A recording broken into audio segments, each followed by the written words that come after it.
नमस्कार फ्रेंड्स, मैं रितेश व्यास आज आपके लिए 10th क्लास का एक टॉपिक लेके आया हूँ और वो टॉपिक है केमिकल रिएक्शन एंड इक्वेशन। आपको पता है कि हमने प्रीवियस क्लास के अंदर डिस्कस किया था फिजिकल एंड केमिकल चेंजेस को। इस क्लास के अंदर हम डिस्कस करेंगे balancing of chemical reaction. Balancing of chemical reaction जो है ना फ्रेंड्स, मैं आपको बताना चाहूँगा कि बहुत ही इंपॉर्टेंट पॉइंट है।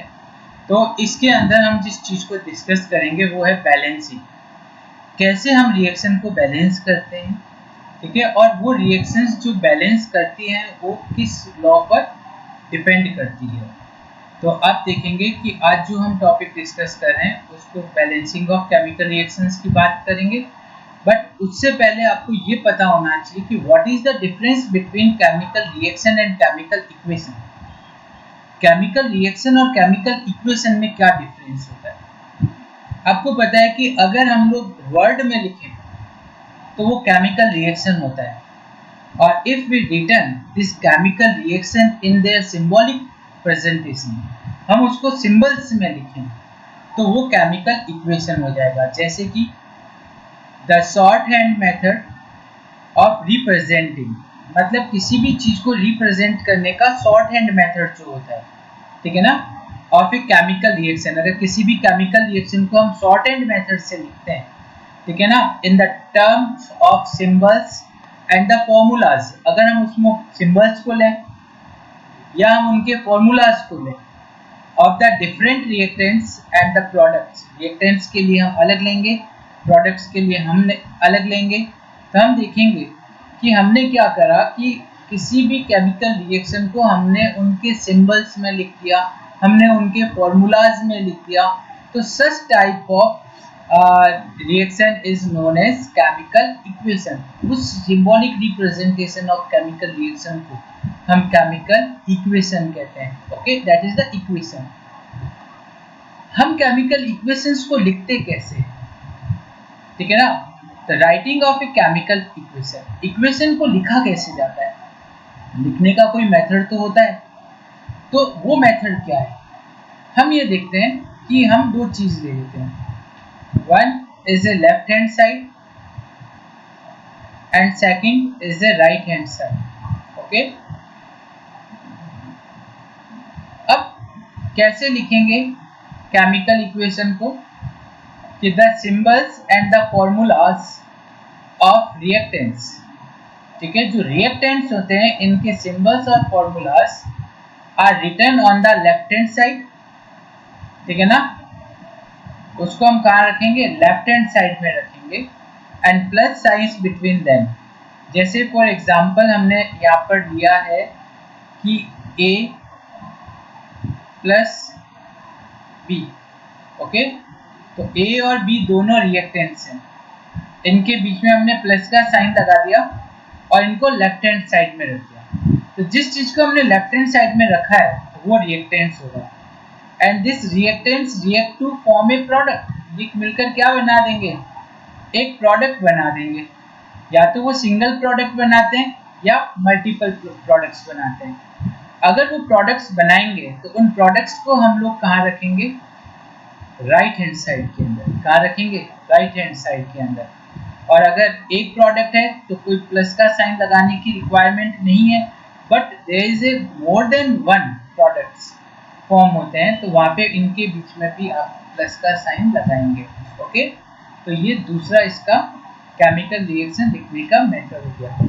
और तीसरा पॉइंट इसमें आता है an arrow sign is put between the reactant and product. आप लेफ्ट हैंड साइड में जो रिएक्टेंट्स हैं, राइट हैंड साइड में जो प्रोडक्ट्स हैं, इनके बीच में आप एक एरो का साइन लगाओगे, ठीक है ना, जो टूवर्ड्स द प्रोडक्ट होगा, ठीक है ना, फ्रॉम रिएक्टेंट टू प्रोडक्ट। मतलब इस एरो का जो साइन है, ये साइन जो है, ये आप देखेंगे यहाँ पे हमेशा इस चीज को देखिएगा कि ये जितना भी एरो का साइन है, ये एरो का साइन हमेशा टूवर्ड्स द प्रोडक्ट होगा, ठीक है ना।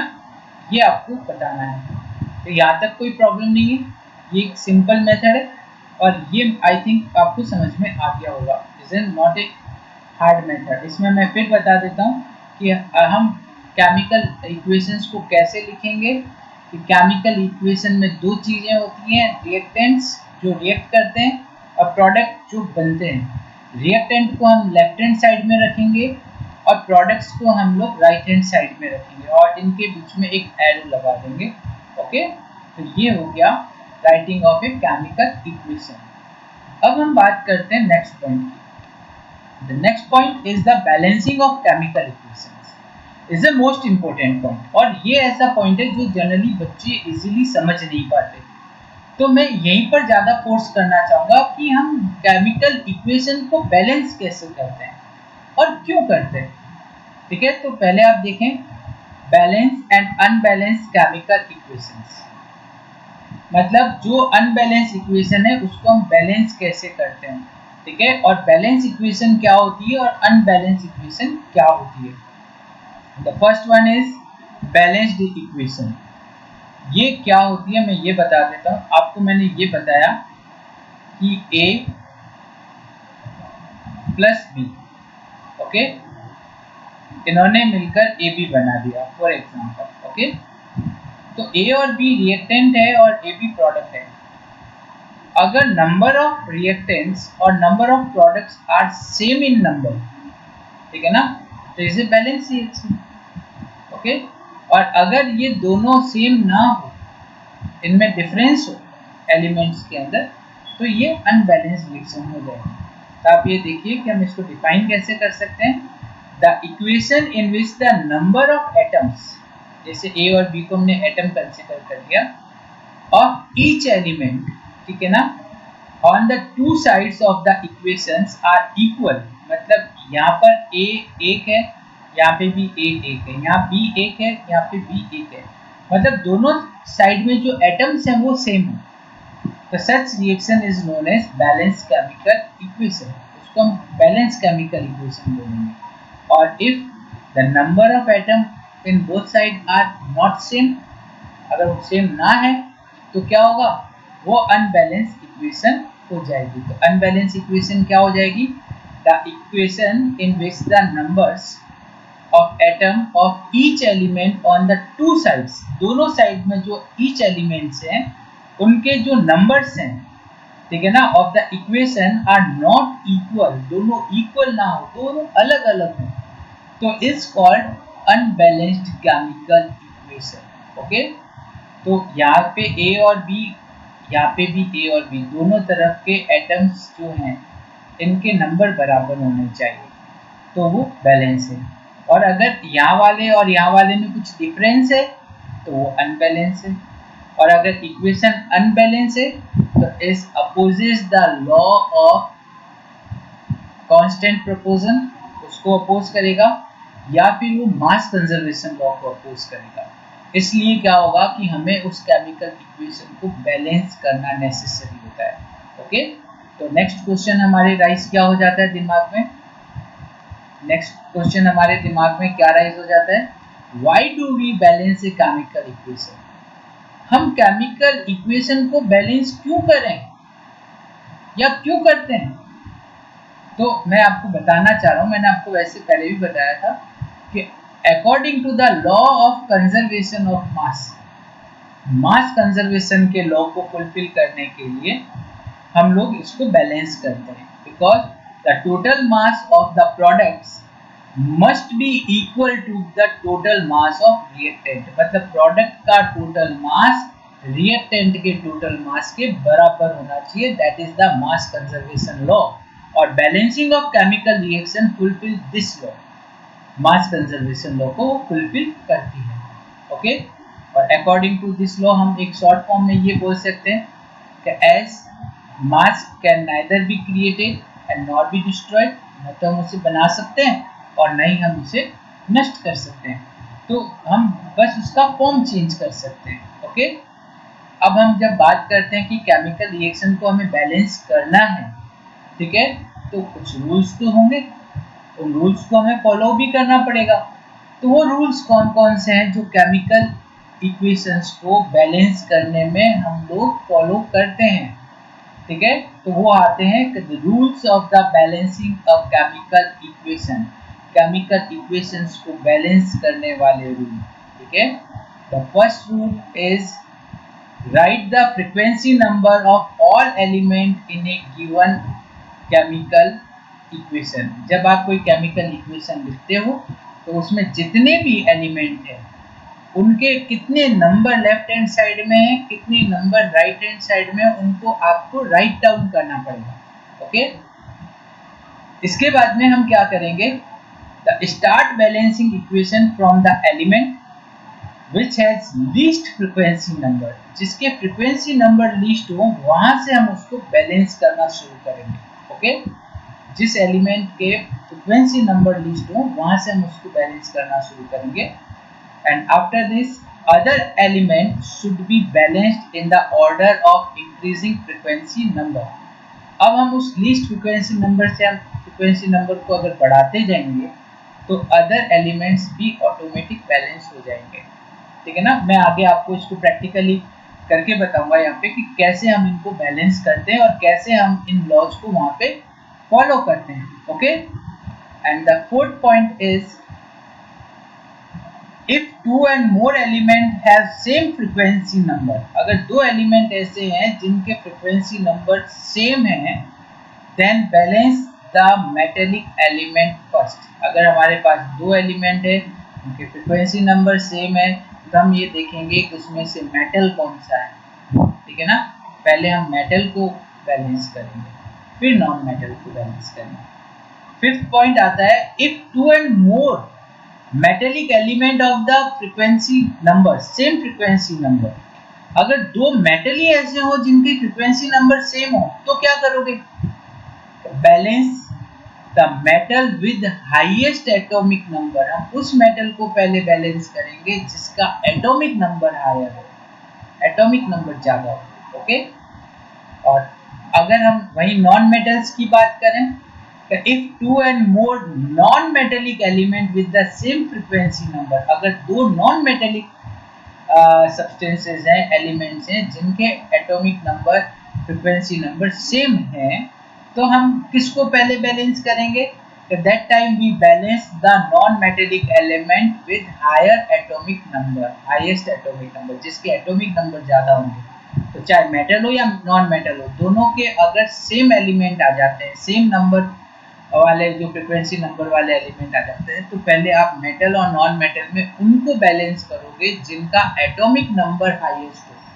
क्या ज़्यादा हो, एटॉमिक नंबर हाईएस्ट हो, उसे आप बैलेंस करेंगे. ओके. अब इसके अंदर हम जैसे जब हमने ये लॉज देख लिए, पूछा जाता है ये बोर्ड के अंदर कि what is the rules of balancing of chemical equation, तो वहाँ पर आपको ये 6 लॉज लर्न रखने पड़ेंगे. ओके. और एज इट इज मैनर में आपको मेंशन करने पड़ेंगे. ओके.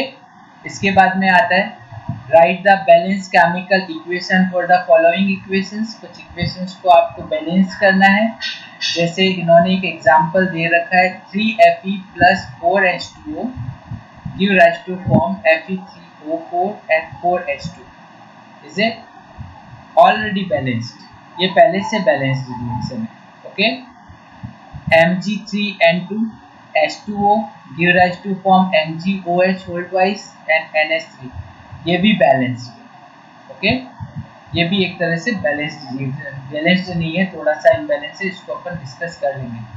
ठीक है. इसकी बैलेंस रिएक्शन यहाँ पर हमने मेंशन कर रखी है कि Mg3O2 give rise to plus 6H2O give rise to form 3MgOH whole twice and 2NH3. तो ये इसकी बैलेंस रिएक्शन हो गई. पर ये जो बैलेंस रिएक्शन हमने यहाँ पे लिखी है ना, ये हमने एक स्केलेटन बना दिया और उसमें ऑटोमेटिक लिख दी, पर बोर्ड में ये वैलिड नहीं होती. बोर्ड में वैलिड क्या होगी, जैसे मैं आपको एक छोटा सा एग्जांपल देके बताता हूँ कि जैसे आप देखें कि ये जो 3Fe है, ये आप इसको ऐसा ना लेकर इसमें हम क्या करते हैं, इसी इक्वेशन को मैं आपको बैलेंस करना बता दूंगा. जैसे आपके पास में एक ऐसा स्केलेटन आ जाता है जैसे Fe plus H2O give rise to form Fe3O4 plus H2. इसको आपको बैलेंस करना है. तो आपको पता है कि इस रिएक्शन के अंदर आप ये देखोगे कि ये लेफ्ट हैंड साइड है, ओके, ये राइट हैंड साइड है। और बैलेंसिंग ऑफ केमिकल रिएक्शन में हमें क्या करना है कि लेफ्ट हैंड साइड और राइट हैंड साइड के अंदर एलिमेंट्स के नंबर को फिक्स रखना है। जैसे हम यहाँ देखते हैं कि Fe कितना है, 1 है। यहाँ पे हम देखते हैं राइट हैंड साइड में Fe कितना है, 3 है, ओके। यहाँ हम देखते हैं कि हाइड्रोजन कितना है, 2 है। यहाँ पे हम देखते हैं कि हाइड्रोजन कितना है, 2 है। यहाँ पे हम देखते हैं कि ऑक्सीजन कितना है, 1 है। यहाँ पे हम देखते हैं ऑक्सीजन कितना है, 4 है, ओके। तो आपके पास हमने इन दोनों तरफ के एलिमेंट्स के नंबर्स को मेंशन कर दिया, लेफ्ट हैंड और राइट हैंड साइड के। अब firstly we balance the metal को बैलेंस करेंगे। यहाँ मेटल 3 है और यहाँ मेटल 1 है, तो फर्स्टली हम इसको क्या करेंगे, इसको बैलेंस करेंगे। तो this Fe is multiplied by 3, ये 3 हो गया बैलेंस्ड, Fe इज बैलेंस्ड। अब हम बात करते हैं हाइड्रोजन की। हाइड्रोजन वैसे ही बैलेंस्ड है, अभी यहाँ टेंशन नहीं करना है। बट यहाँ जब ऑक्सीजन को हम बैलेंस करेंगे ना, तो हाइड्रोजन चेंज हो जाएगा, तो हमें उसमें भी वेरिएशन करना पड़ेगा। जैसे यहाँ ऑक्सीजन 4 है, यहाँ ऑक्सीजन 4 है, तो यहाँ पे ऑक्सीजन को 4 करने के लिए हमें यहाँ पे इसको पूरे को 4 से मल्टीप्लाई करना पड़ेगा या नहीं करना पड़ेगा? तो इज मल्टीप्लाइड बाय 4, तो automatically hydrogen also multiplied by 4। अगर मैंने इसको 4 से मल्टीप्लाई किया तो हाइड्रोजन कितना हो जाएगा, 4 2 जा 8, कितना हो जाएगा 8, और ऑक्सीजन हो जाएगा 4। तो ऑक्सीजन यहाँ पे बैलेंस हो गया, Fe यहाँ पे बैलेंस हो गया, पर हाइड्रोजन इम्बैलेंस हो गया। अब इस हाइड्रोजन को बैलेंस करने के लिए हम इसको, इस हाइड्रोजन को भी ऐड करना पड़ेगा, और ऐड करने के लिए हम क्या करेंगे, इसको क्या करेंगे, इसको 4 से मल्टीप्लाई कर देंगे। तो इज मल्टीप्लाइड बाय 4, इसको हम 4 से मल्टीप्लाई कर देंगे, तो क्या हो जाएगा कि ये हो जाएगा आपका 8, ओके। तो हमने क्या चेंजेस करे, हमने चेंजेस करे कि एक हमने यहाँ पे 3 लगाया, यहाँ पे 4 लगाया, और यहाँ पे 4 लगाया, and this particular reaction is balanced. तो इसी टाइप से आपको इक्वेशंस बैलेंस करनी पड़ेगी, ओके। तो मैं आपको एक दो एग्जांपल समझा देता हूँ जो आपकी बुक में दिए हुए हैं, और वो एग्जांपल है ये वाला। जैसे आप ये इक्वेशन देख रहे हो, इस इक्वेशन को आपको बैलेंस करना है, तो आप पहले यहाँ पे हाइड्रोजन लिखोगे H, ओके। H यहाँ पे कितना है, 1 है, H कितना है, 1 है, और यहाँ पे H कितना है, 2 है। पर यहाँ देखो, इस H और इस H के बीच में एक प्लस का साइन आ गया, तो वो आपको यहाँ पे भी मेंशन करना पड़ेगा। तो 1 + 2 लिखेंगे, यहाँ पे बच्चे क्या करते हैं 3 लिख देते हैं, तो वो रॉन्ग हो जाता है। तो आपको जब ऐसा बीच में प्लस का साइन आए, तो वो प्लस का साइन यहाँ पे भी मेंशन होना चाहिए। और वहीं अगर हम यहाँ पे हाइड्रोजन की बात करें, तो यहाँ पे हाइड्रोजन कितना है, 2 है, कोई प्लस नहीं है बीच में। इसके बाद में हम नाइट्रोजन की बात करते हैं, नाइट्रोजन यहाँ पे कितना है, 1 है, और यहाँ पे नाइट्रोजन हम अगर देखें तो कितना है, 2 1 जा 2 है यहाँ पे नाइट्रोजन, ओके। इसके बाद में हम ऑक्सीजन की बात करते हैं, ऑक्सीजन यहाँ पे कितना है, 3, और यहाँ पे कितना है, 2 1 जा 2, तो ऑक्सीजन है 3 + 2, ऐसे लिखना है, प्लस बीच में आपको मेंशन करना जरूरी है। यहाँ पे ऑक्सीजन आता है, तो यहाँ पे कितना है, 3 2 जा 6 + 1, तो ये हो गया 6 + 1, ओके। और इसके बाद में क्या रह जाता है, सभी कैल्शियम आ गया, एक और कैल्शियम आ गया, कैल्शियम यहाँ पे 1 है, और कैल्शियम यहाँ पे भी 1 है, ओके। तो आप सबसे पहले जब बैलेंस करते हो, तो आप मेटल को बैलेंस करते हो, तो कैल्शियम पहले से बैलेंस आपको दिख रहा है कि नहीं दिख रहा है? अब आप इसको कैसे बैलेंस करोगे, आप इसको बैलेंस करोगे, नाइट्रोजन को पहले बैलेंस करोगे। नाइट्रोजन को बैलेंस करने के लिए आपको यहाँ पे 2 लगाना पड़ेगा, तो नाइट्रोजन इज मल्टीप्लाइड बाय 2, तो नाइट्रोजन बैलेंस हो गया, कैल्शियम और नाइट्रोजन दोनों बैलेंस हो गए, मेटल और नॉन मेटल दोनों बैलेंस हो गए। क्लियर है? पर जब हमने यहाँ पे 2 लगाया तो ये हाइड्रोजन भी तो 2 हो गया ना, ये वाला, ये हाइड्रोजन भी क्या हो गया, 2 से मल्टीप्लाई हो गया। समझ गए? तो 2 + 2 4 हो गया। यहाँ पे हाइड्रोजन, यहाँ पे हाइड्रोजन कितना हो गया, 4 हो गया। ऑक्सीजन भी यहाँ 3 2 6 हो गया, क्योंकि ये यहाँ पे भी ऑक्सीजन ने भी क्या करा कि वो 2 से मल्टीप्लाइड हो गया। ठीक है, इज मल्टीप्लाइड बाय 2। मैं इसको थोड़ा सा नीचे लिख देता हूँ ताकि ये थोड़ा सा ये चेंज नहीं हो। मल्टीप्लाइड बाय 2, तो 3 2 6 हो गया, +2 8 हो गया टोटल। ये टोटल कितना हो गया, 8। ये टोटल कितना हो गया, 4। ये टोटल कितना हो गया, 2। और ये कितना है, 1। तो ये सिचुएशन यहाँ पे हमने देख ली। तो यहाँ पे हमने 2 लगाया तो ये सब चेंजेस हो गए। अब अगर हम यहाँ पर बैलेंस करना चाहें तो हाइड्रोजन यहाँ पे 4 है, यहाँ पे 2 है, नाइट्रोजन दोनों तरफ बैलेंस है, कैल्शियम दोनों तरफ बैलेंस है। तो अब चेंजेस किस में आएंगे, हाइड्रोजन और ऑक्सीजन में। तो उस केस में अगर मैं क्या करता हूँ कि यहाँ पर अगर 2 लगा देता हूँ, ठीक है ना, हाइड्रोजन इज मल्टीप्लाइड बाय 2, तो ये 4 हो जाएगा। नाइट्रोजन पहले ही 2 था, अब ये 2 होगा तो ऑक्सीजन भी 2 से मल्टीप्लाई होगा, तो इज मल्टीप्लाइड बाय 2, तो ये कितना हो जाएगा, 6 + 2 8 हो जाएगा। और कैल्शियम 1 है, तो इट मीन्स दोनों तरफ नंबर ऑफ एलिमेंट्स सेम हो गए। That is the mass conservation law. यही मास कंजर्वेशन लॉ है। हमने यहाँ पे 2 लगाया, यहाँ पे 2 लगाया और रिएक्शन बैलेंस हो गई। ओके ना? तो ये इस तरह से आपको इसको सॉल्व आउट करना है। वैसे वैसे एक आप इक्वेशन और देख लीजिए, ये NaOH है, तो इसमें आपने एक तो लिख दिया Na, ठीक है ना, एक आपने लिख दिया O, एक आपने लिख दिया H, एक आपने लिख दिया S। ओके, यहाँ पे भी आपने क्या लिख दिया, Na, O, H और S। यहाँ पे Na कितना है, 1, यहाँ पे Na कितना है, 2 है यहाँ पे। ओके, क्लियर है ना? यहाँ पे ऑक्सीजन कितना है, 1 + 4, 1 + 4। यहाँ पे ऑक्सीजन कितना है, 4 + 1। ओके, हाइड्रोजन यहाँ पे कितना है, 1 + 2, 1 + 2। यहाँ पे हाइड्रोजन कितना है, ओनली 2। यहाँ पे सल्फर कितना है, 1। यहाँ पे सल्फर कितना है, 1। ओके, अब आपको सबसे पहले मेटल को बैलेंस करना है। सोडियम यहाँ पे 1 है और यहाँ पे 2 है, तो आप सोडियम के यहाँ पे 2 लगा दोगे तो सोडियम बैलेंस हो गया, मेटल बैलेंस हो गया। क्लियर है? कोई टेंशन नहीं। पर सोडियम बैलेंस हुआ तो ये जो ऑक्सीजन है ये क्या हो गया, ये ऑक्सीजन भी 2 से मल्टीप्लाइड हो गया। किससे मल्टीप्लाइड हो गया, 2 से। और ये हाइड्रोजन है, ये भी 2 से मल्टीप्लाइड हो गया।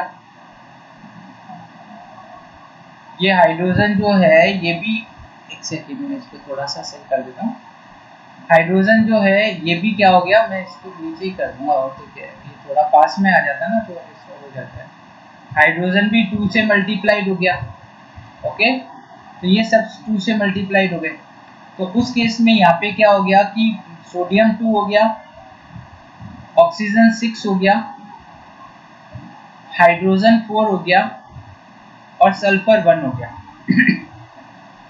सोडियम दोनों साइड में बराबर है 2 2, सल्फर दोनों साइड में बराबर है 1 1। अब डिफरेंस किसमें रहा, हाइड्रोजन के अंदर, यहाँ 2 है और यहाँ 4 है, ऑक्सीजन में यहाँ 6 है और यहाँ पे 5 है। तो हम क्या करेंगे कि इसके आगे 2 लगा देंगे, तो क्या हो जाएगा, हाइड्रोजन मल्टीप्लाइड बाय 2, ये 4 हो गया और ये भी मल्टीप्लाइड हो जाएगा 2 से, तो ये 6 हो जाएगा, 4 + 2 6। ओके ना? तो ये देखो आप 2 6 4 1, 2 6 4 1, तो मतलब मास कंजर्वेशन का लॉ यहाँ पे भी एप्लीकेबल हो गया, तो दिस रिएक्शन इज बैलेंस्ड। तो ऐसे करके आपको बताना पड़ेगा, तभी आपको मार्क्स मिलेंगे। ओके, और इसके बाद में हम एक और एग्जांपल ले लेते हैं इसका। ये सारे एग्जांपल आपकी बुक के हैं। यहाँ पे आप देखिए कि बेरिलियम है, क्लोरीन है, हाइड्रोजन है, सल्फर है और ऑक्सीजन है। तो ऑब्वियसली ये भी यहाँ भी वही होंगे, बेरिलियम होगा, ओके, Cl होगा, हाइड्रोजन होगा, सल्फर होगा और ऑक्सीजन होगा। ओके, यहाँ Ba कितना है 1, Cl कितना है 2, हाइड्रोजन कितना है 2, सल्फर कितना है 1 और ऑक्सीजन कितना है 4। सीधा आ गया, कोई प्लस वाली सिचुएशन यहाँ पर नहीं है। यहाँ Ba कितना है 1, Cl कितना है 1, हाइड्रोजन कितना है 1, सल्फर कितना है 1 और ऑक्सीजन कितना है 4। तो आपको पता है कि सबसे पहले अपन मेटल को बैलेंस करेंगे, तो हम देखने को तो पहले से ही बैलेंस है।